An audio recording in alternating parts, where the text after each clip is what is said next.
안녕하세요. 저는 귀여운 손주가 태어날 날만 기다리고 있는 할머니입니다. 살면서 자식 농사만큼 중요한 건 없다고 하잖아요. 저와 남편은 불과 몇 년 전까지만 해도 자식 농사 망했다고 좌절감에 빠져 있었어요. 하지만 시들어 있던 꽃도 희망을 잃지 않고 진심을 담아 키우면 언젠간 다시 예쁜 꽃을 피우듯 저희 자식들도 뒤늦게나마 저희의 진심을 알아주기 시작하더라고요. 저와 자식 간에 있었던 일을 이야기하리라고는 생각을 해본 적이 없었는데 그래도 제 이야기를 통해 누군가에겐 힘이 되었으면 하는 마음에 사연을 보내게 되었습니다. 제게는 티 없이 맑고 순수하며 가족밖에 모르는 바보 같은 남편이 있어요. 저와 남편은 장애인센터에 봉사로 갔다가 우연히 만나 남들과 똑같이 연애를 하고 결혼했어요. 겉모습과 하는 행동을 보면 다른 사람들과 별반 다를 게 없지만 딱 하나 보통 사람들과 다른 점이 있었죠. 그건 바로 남편의 어눌한 말투인데요. 저희 남편은 약간의 언어장애가 있지만 소통하는 데에는 전혀 문제가 없었어요. 말을 오래 하면 살짝 어눌한 게 티가 나긴 하는데 아무 말 안 하고 있으면 비장애인들과 다를 게 없었어요. 겉모습만 보면 비장애인과 구분이 안 가는 남편도 사회생활을 하며 많이 차별을 당했더라고요. 일을 못하는 것도 아니었는데 단지 말투가 살짝 어눌하다는 이유로 무시를 당했었어요.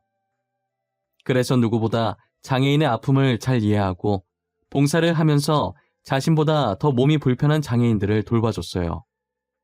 저도 같이 봉사를 다니면서 남편을 통해 많은 것을 배웠죠. 몸이 조금 불편하다는 것뿐이지 장애인도 곧 같은 사람인데 감정이 없는 게 아닐 거잖아요. 저희처럼 맛있다, 이쁘다, 좋다, 슬프다 이런 감정들을 다 느낄 거 아니에요. 가끔 장애인을 바라보는 사람들의 시선이 장애인은 우리랑 달리 감정 같은 건 전혀 못 느끼는 사람으로 보는 것 같다는 생각이 종종 들었어요. 그렇지 않고서야 어떻게 그들을 비웃고 무시할 수 있겠어요? 언젠간 장애인에 대한 인식이 바뀌었으면 좋겠고 지금보다 복지도 좋아져야 한다는 생각에 저부터라도 바뀌어보자라는 마음에 봉사도 많이 하고 기부도 종종 해왔던 것 같아요. 남편은 이런 생각하고 또 실천하려고 노력하는 사람 극히 드물다고 제게 엄지척을 날려주더라고요. 칭찬받으니 괜시리 기분이 좋고 더 열심히 하고 싶은 생각이 들었어요. 남편과 저는 봉사하면서 이야기도 많이 나누고 또 따로 만나면서 장애인들을 위해 우리가 할 수 있는 것들이 뭐가 있나 알아보면서 자연스럽게 친해지게 되었어요. 저는 남편과 그렇게 오래 말하면서 불편하다는 생각이 하나도 안 들었어요. 말투가 남들과 달리 아주 살짝 어눌하긴 하지만 의사소통이 안 되는 것도 아니고 남편이 제게 하고자 하는 말 다 할 수 있고 제가 남편에게 하는 말도 다 알아듣고 이해하니까요.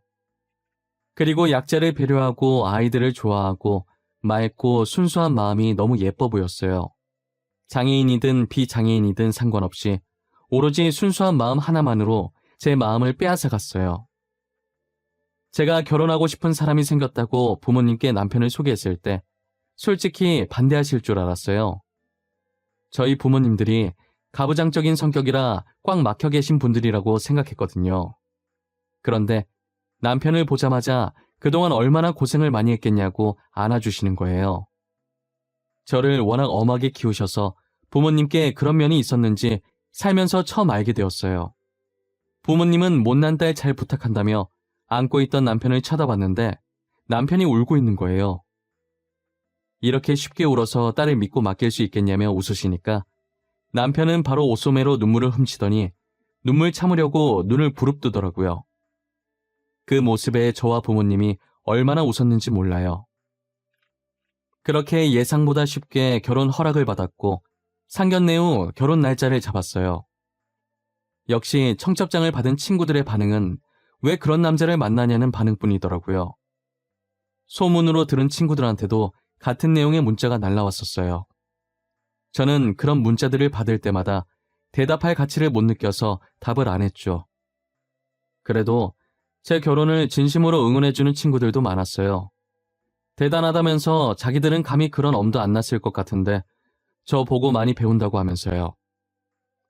처음엔 비꼬는 건가 싶을 수 있었는데 정말 제게 한 말이 빈말은 아니었는지 그 뒤로 정말 장애인 봉사도 다녀오고 간간히 기부도 하고 그러더라고요. 가끔은 저랑 저희 남편과 같이 장애인 봉사를 간 적도 있어요. 저로 인해 조금씩 바뀌는 친구들을 볼 때마다 괜히 뿌듯해지더라고요.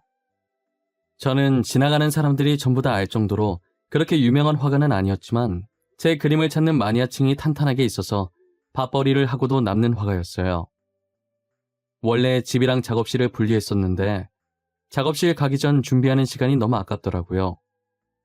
그래서 이번에 결혼하면서 신혼집을 작업실 겸 해서 조금 큰 2층 집으로 장만을 했어요.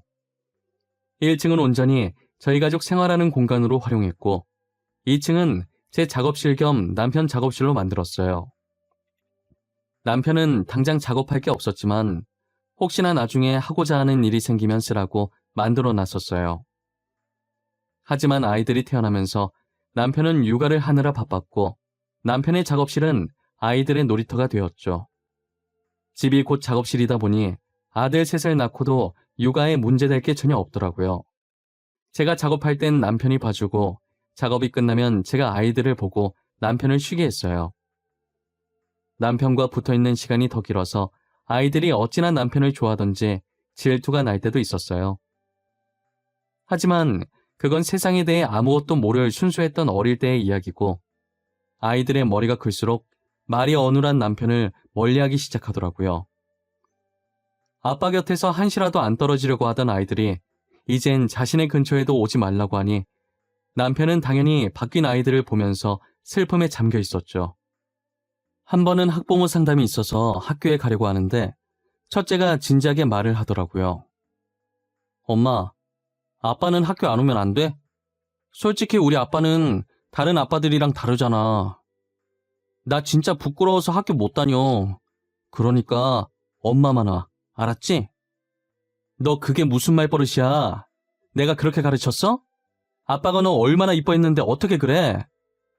아, 싫은 걸 뭐 어쩌라고. 나 아빠가 말 더듬는 거 싫어. 그냥 말을 안 했으면 좋겠어. 가만히라도 있으면 괜찮은데 가서 말할 거 아니야. 누가 듣기라도 하면 어떡해. 나는 싫어. 부끄러워. 너 진짜 왜 그래? 원래 안 그랬잖아. 어릴 땐 아빠 좋다고 따라다녔었잖아. 도대체 왜 이렇게 아빠한테 상처를 주는 거야, 어? 엄마는 왜 자꾸 어릴 때 얘기를 꺼내? 지금은 싫다고. 내가 싫다잖아. 엄마만 오라는 게 그렇게 잘못된 거야? 엄마만 와도 되는 거잖아. 굳이 둘 다 와야 돼? 첫째는 남편이 학교에 가면 어눌한 말투 때문에 부끄럽기도 하고 친구들한테 놀림받는다고 남편을 두고 저 혼자만 학교에 오라고 하더라고요. 저는 제 배 아파 낳은 자식 입에서 그런 소리가 나올 줄은 꿈에도 몰랐어요.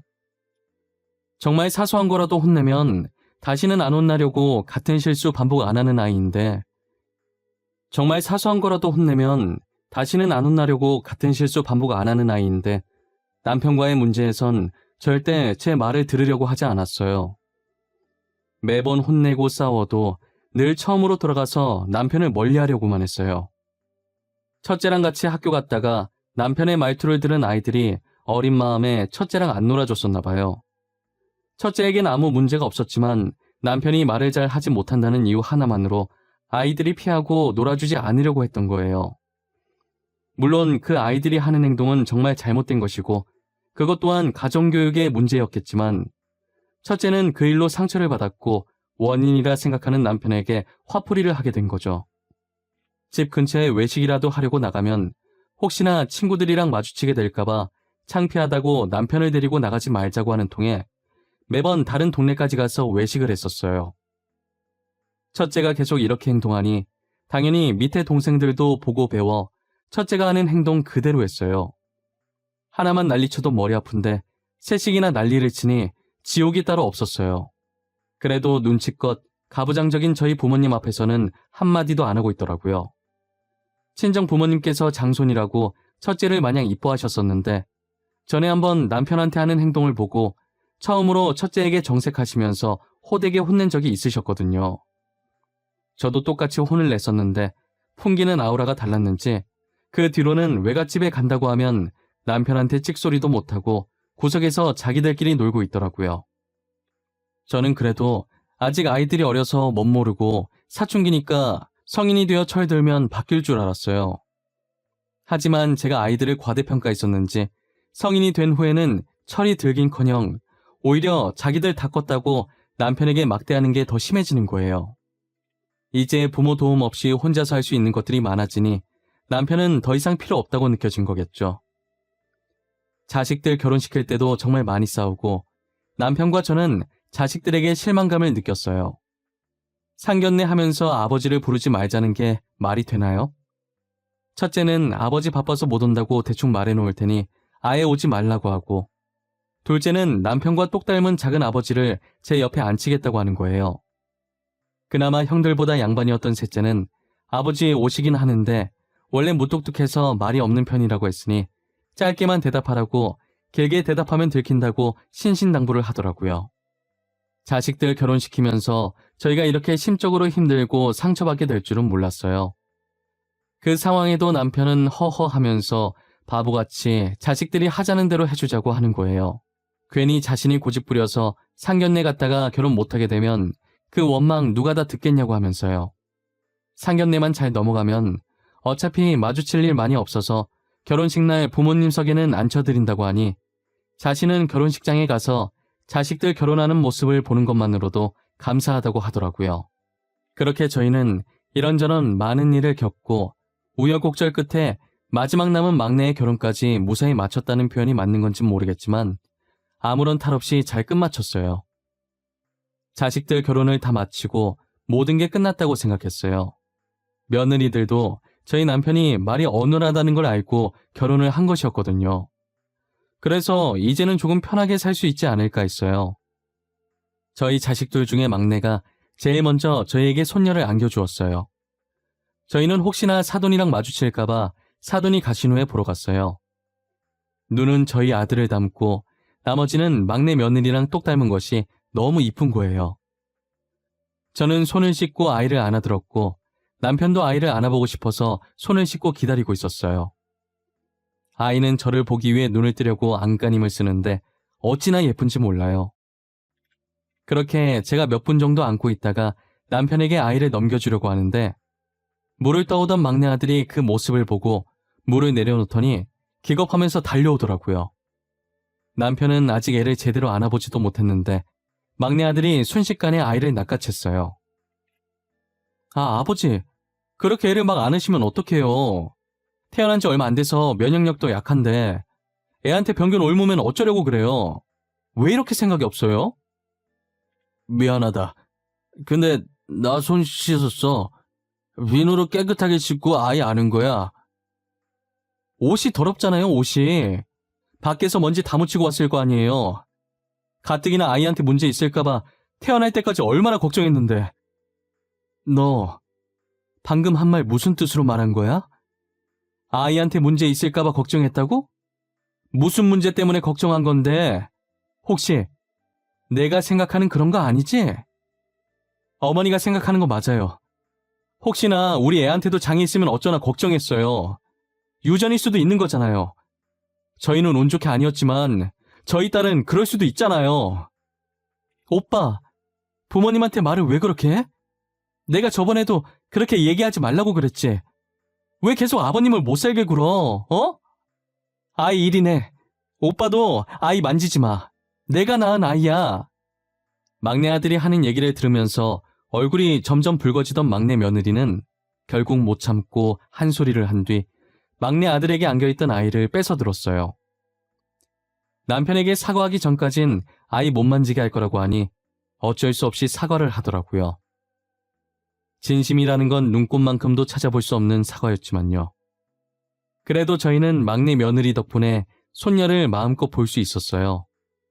막내 며느리가 매일같이 저희 집에 놀러와 저희에게 손녀를 보여주었거든요. 그러다 한 번은 막내 며느리가 짐을 싸서 저희 집으로 온 거예요. 아니, 아가, 이게 무슨 짐들이야? 너 혹시 지혁이랑 싸운 거야? 그래서 짐 나온 거니? 그래? 내 말이 맞아? 저 당분간만 어머님, 아버님이랑 지내도 될까요? 저 오빠 버릇 고칠 때까지 집에 안 들어가려고요. 아이도 오빠한테 맡기고 왔어요. 도대체 무슨 일인데 그래? 아이까지 두고 올 정도로 심하게 싸운 거야? 무슨 일로 싸웠는지 나한테 말해봐. 들어보고 내가 도울 수 있는 일이면 도와줄게. 오빠가 아이 데리고 여기 오는 거 싫어하는 거예요. 저는 같이 아이 봐주셔서 좋은데. 그래서 화나서 당분간 나가 있겠다고 혼자서 애 잘 키워보라고 하고 나와버렸어요.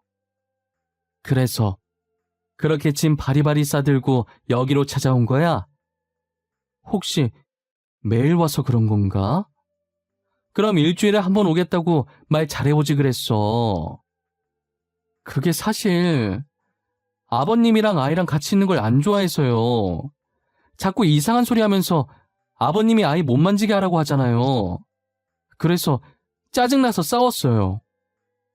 막내 아들은 막내 며느리가 아이를 데리고 저희 집에 가는 것에 불만을 품었어요. 정확히는 저희 남편이 아이를 만질까봐 난리 법석이었던 거죠. 마치 남편을 손만 닿아도 병에 걸리는 전염병 환자 취급을 하고 있더라고요. 도대체 나이를 얼마나 더 먹어야 정신을 차릴까 싶었어요. 막내 며느리는 그동안 아이 보느라 지쳤었는데 휴가라고 생각하고 여기서 쉬겠다고 하더라고요. 저는 아무 생각하지 말고 편하게 있고 싶은 만큼 있다가 가라고 했어요. 집에 며느리가 있는 거랑 없는 게 차이가 꽤 크더라고요. 어찌나 친딸처럼 살갑게 저희를 대하던지 이래서 딸을 낳아야 하는구나 싶었다니까요. 아무래도 며느리가 제 친딸은 아니니 어느 정도 벽이 있기 마련인데 막내 며느리는 전혀 없었어요. 혼자 장 보러 가려는데 괜찮다고 해도 계속 같이 가겠다며 옆에 붙어서 쫑알쫑알 말동무도 해주고 짐 많으니까 자기가 더 무거운 짐 들겠다고 제가 계산하고 있을 때 먼저 짐 들고 저만치 가 있더라고요. 막내 며느리 하나 집에 들어왔을 뿐인데 남편과 둘이 살 때와는 완전 다른 분위기였어요. 막내 며느리는 부모님께서 조부모님을 모시고 살고 계셔서 어릴 때 조부모님과 함께 지냈다고 하더라고요. 어릴 때 할머니, 할아버지와 함께 살아서 그런가 어른 공경할 줄 알고 기본이 되어 있는 아이였어요. 막내 며느리 얘기를 듣는데 우리 아들들도 친정 부모님께 맡겼다면 막내 며느리처럼 남편도 잘 챙겨주고 올바르게 잘 자라주지 않았을까 하는 생각이 잠깐 들었어요. 막내 며느리랑 같이 지내면서 저와 남편을 친부모님처럼 챙기는 모습에 저런 아이가 제 친딸이었으면 얼마나 좋았겠나 싶었던 적이 한두 번이 아니었죠. 그런데 무슨 바람이 불었는지 막내 아들도 짐을 싸서 저희 집으로 들어오겠다고 하더라고요. 조만간 자기 집에 있던 가구들도 올 건데 여기 있는 거 오래된 거라 버리고 자기 집에서 쓰던 것들 얼마 안 된 것들이니 그걸로 갈아치우자고 하면서요. 달라진 막내 아들을 보고 며느리는 웃고 있었고 남편과 저는 당황해하고 있었어요. 너 갑자기 뭐야? 며느리 데리러 온 게 아니라 우리랑 여기에 같이 살겠다고? 너가? 우리랑? 왜? 언제는 네 딸 만지는 것도 싫어하더니? 그동안 죄송했어요. 집사람이 그러고 간 뒤로 많이 생각했어요. 그동안 제가 두 분께 상처만 준 것 같더라고요. 정말 반성 많이 했어요. 어머님, 저희 여기서 살아도 되죠? 오빠도 살고 싶다잖아요. 저는 어머님이랑 아버님이랑 같이 사는 거 너무너무 좋아요. 나와 네 아버지는 상관없는데 너네가 불편하지 않겠니? 둘이 화해한 것 같은데 그냥 둘이서 재미나게 살지 그래. 우리는 괜찮아. 에이, 뭐가 불편해요. 저희는 하나도 안 불편해요. 오빠도 결혼 전까진 여기서 살았는데 불편할 게 뭐 있겠어요. 그리고 저는 이렇게 같이 사는 게 더 재밌어요. 막내 며느리는 제게 팔짱을 끼면서 같이 살게 해달라고 애교를 부리더라고요. 저야 같이 살면 시끌벅적한 게 사람 사는 집 같고 좋지만 아이들이 불편할까 걱정이었어요. 아이들은 불편할 것 하나 없다고 같이 살겠다고 하길래 못 이기는 척 그러라고 했죠. 도대체 막내 며느리가 어떻게 꼬등인 건지 모르겠지만 막내 아들이 많이 달라졌더라고요. 아직은 어색하지만 먼저 남편에게 다가가서 과일 건네고 목욕탕도 같이 가는 거예요. 달라진 아들의 모습에 놀라서 막내 며느리를 쳐다보면 아무 말 없이 웃으면서 어깨를 으쓱 하더라고요. 제가 다른 건 몰라도 며느리 하나는 정말 잘 뒀다는 생각을 했어요. 다른 아들들과 며느리들은 명절이나 특별한 일 아니면 연락도 안 하는데 막내 며느리는 스스로 시댁살이를 자처하니 어찌 안 이뻐할 수 있겠어요. 그렇게 막내 아들 내외랑 지내다 명절이 다가와 삼형제의 내외가 모이게 되었어요. 첫째와 둘째는 달라진 막내 아들을 보고 비아냥거리기 바쁘더라고요. 지혁이 말이야, 언제부터 저렇게 아버지를 챙겼다고 난리래? 아버지 뒷공무니만 쫓아다니네. 벌써부터 유산 노리고 저러는 건가? 에이, 설마. 근데 아버지 유산이랄 게 있나? 어머니 유산이면 몰라도 지혁이 아예 집도 정리하고 여기서 산다며. 진짜 아버지 우리 몰래 숨겨놓은 재산 있는 거 아니야? 그렇지 않고서야 저렇게 챙길 필요가 있어? 같이 아버지 무시할 땐 언제고 이제 와서 왜 저래? 이놈들아, 제발 철 좀 들어라. 너넨 언제 철 들려고 이러냐? 형이라는 놈들이 동생 욕을 해서 쓰겠어? 동생 좀 보고 배워. 뒤에서 동생 욕한다고 바쁜 한심한 아들들 머리를 숟가락으로 가볍게 쳤어요. 제가 자신들 옆에서 밤을 숟가락으로 퍼먹고 있자 서로 눈짓을 하더니 제 옆에 바짝 붙어서는 혹시 남편에게 숨겨진 재산이 있냐고 묻는 거예요. 아무래도 막내가 돈 냄새 맡고 저러는 것 같다고 하면서요. 남편한테 막대하는 것도 모자라서 막내를 돈밖에 모르는 속물로 만드는 게 너무 괘씸하더라고요. 그래서 먹고 있던 숟가락으로 다시 한번 아들들 머리를 내려쳤어요. 이번엔 힘 좀 실어서 내려치니 아팠는지 머리를 감싸쥐더라고요. 저는 주제를 바꿔보려고 손자 얘기를 하기 시작했어요. 너네는 언제 애 낳으려고 그러냐? 다 늙어서 낳을래? 너네 지금 결혼한 지가 언제야? 너는 6년, 너는 4년 됐지 않았니? 그러다 노산으로 애 낳기 힘들어진다. 낳을 거면 빨리 낳아. 아, 나도 낳고 싶어. 낳고 싶다고. 지금 누구 때문에 못 낳고 있는데. 우리라고 뭐 이러고 싶어서 이러는 줄 알아? 맞아. 우리도 아들, 딸 낳고 싶은데 무서워서 못 낳고 있는 거야. 엄마는 잘 알지도 못하면서 우리한테 그래? 무섭긴 뭐가 무서워. 애는 여자가 낳지. 네가 낳아? 막내 봐라. 막내는 벌써 낳아서 지금 애가 저만큼 컸다. 그러니까 쟤는 장애 하나 할까봐 겁나지도 않나. 어떻게 낳을 생각을 했지? 나는 진짜 우리 애도 장애 있을까봐 못 낳겠던데. 우리는 운 좋게 건강하게 태어났지만 한 대 걸려서 우리 애가 장애 있으면 어떡해. 우리 집사람도 엄청 걱정해. 애는 낳고 싶은데 문제 생길까봐. 아들들이 저렇게 얘기하니 며느리들도 무섭다고 한마디씩 거들기 시작하더라고요. 저는 와중에 남편이 제 심부름으로 잠시 밖에 나가 있어서 이 자리에 없다는 게 다행이라는 생각이 들었어요. 만약 같은 공간에 있어서 이 말을 들었다면 얼마나 상처를 받았겠어요. 순간 저도 욱해서 아들과 며느리들한테 그런 식으로 살지 말라고 소리쳤고 제 목소리가 커진 걸 듣고 부엌에 있던 막내 아들 내외가 무슨 일이냐고 뛰쳐나왔어요. 진짜 보자 하니까 너네 진짜 그딴 식으로 살지 마. 그러다 천벌 받아. 그리고 첫째랑 둘째, 너네는 부모님이 그렇게 가르치셨니? 시아버지 대우 그딴 식으로 하라고 하셨어? 어머님, 무슨 일이에요? 왜 목소리가 커져요? 싸우는 거예요? 너네 아버지는 장애 가지고 태어나고 싶었겠니? 어? 내가 그동안 아직은 어려서 그렇겠지. 성인이어도 아비가 안 되어봐서 아비 마음을 모르겠지 하면서 그냥 넘겼어. 근데 정도가 심하지 않니? 우리는 걱정도 못해. 솔직히 우리가 틀린 말 한 것도 아니잖아. 우리 몸에 아버지 유전자 있으니까 우리 자식이 장애아로 태어날 가능성이 있는 거 맞잖아. 큰아주머님, 말을 왜 그렇게 해요? 키워준 아버지한테 그렇게밖에 말 못해요?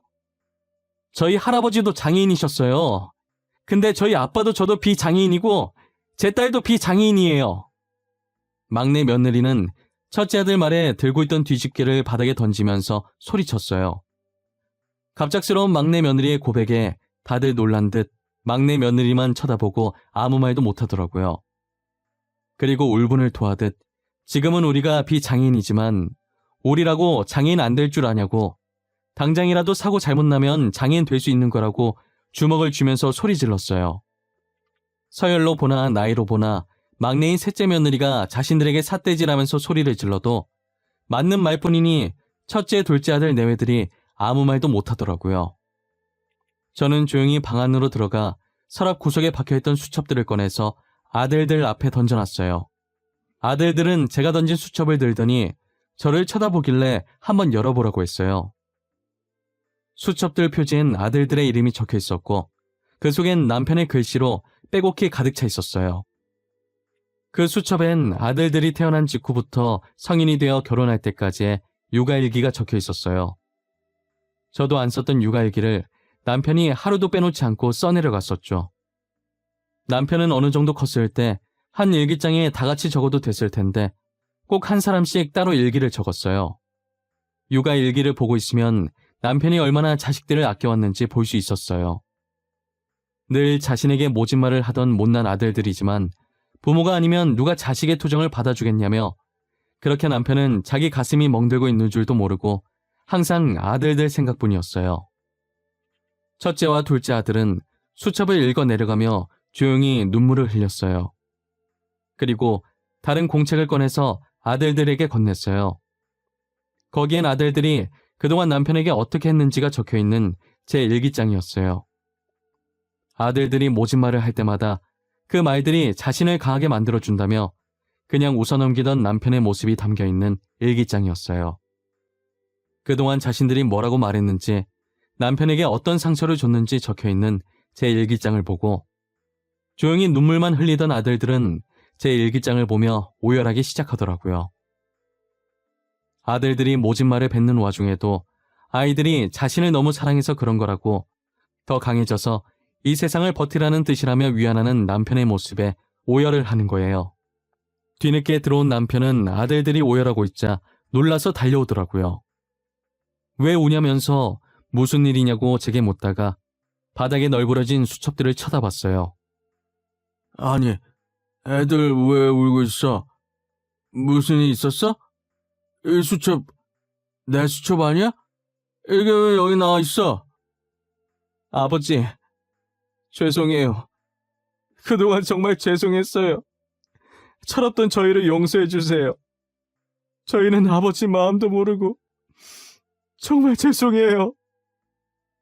저희는 지금까지 가슴에 대못 박는 말만 했는데 아버지는 한 번도 저희 원망 안 하시고 정말 죄송해요. 아버지, 저희가 잘못했어요. 용서해 주세요. 용서할 게 뭐 있어? 내 자식들인데. 나는 너희들 미워했던 적 단 한 번도 없었어. 그러니까 너네는 용서 구할 일 없었던 거야. 나한테 죄송할 필요 없어. 너네 덕분에 나도 많이 성장했어. 고마워. 오히려 자신을 성장시켜줘서 고맙다는 남편의 말에 아들들은 대성통곡을 했어요. 남편은 미소 짓더니 괜찮다고, 울고 싶을 땐 울라고 하면서 우는 아들들을 안아주었어요. 며느리들도 눈치를 보다가 머뭇거리면서 남편에게 죄송하다고 하더라고요. 결국 며느리들도 눈물을 흘리고 저희 집은 명절 음식 만들다 울음바다가 되었어요. 명절이 지나고 평소에 한 번도 연락 안 왔던 아들들에게 하루에 2번씩 전화가 오더라고요. 오전엔 아침은 먹었는지, 오늘 뭐 할 건지, 저녁엔 저녁은 먹었는지, 오늘 뭐 했는지, 이렇게 2번씩 꼬박꼬박 저희 안부를 묻곤 했어요. 아들이 전화 오면 뒤엔 며느리들한테 안부 전화가 왔어요. 그리고 얼마 지나지 않아서 첫째 며느리가 임신을 했더라고요.